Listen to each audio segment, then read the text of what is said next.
18 aprel 2026-cı il tarixində Kürdəmir rayon təşkilatının sədri Seyidova Vəfa xanım Azərbaycan Respublikasının şəhid ailələrinə qayğı cəmiyyətinin dəvəti ilə Vətən müharibəsi zamanı Füzulidə şəhid olan şəhidlərimizin ailələri ilə birlikdə Füzuli şəhərində keçirilən tədbirdə iştirak etmişdilər.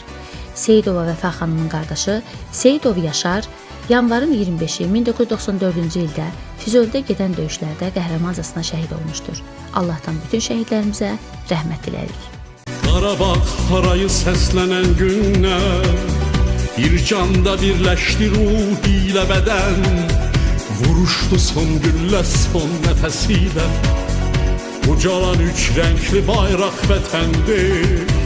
Qarabağ harayı səslənən günlər, bir canda birləşdi ruh ilə bədən, vuruşdu son güllə son nəfəsilə, ucalan üç rəngli bayraq vətəndir.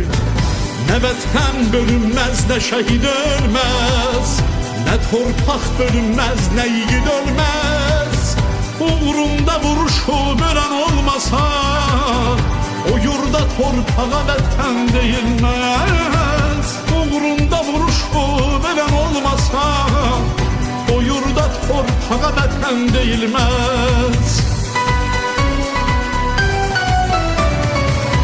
O yurdun sinəsi odlara yandı, hələ ki torpağı çiçək qandı. Şəhid məzarda bir əskər olar, adımız andımız Azərbaycandır.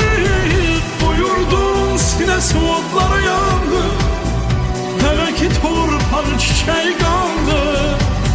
Şəhid məzarda bir əskər olar, adımız andımız Azərbaycandır.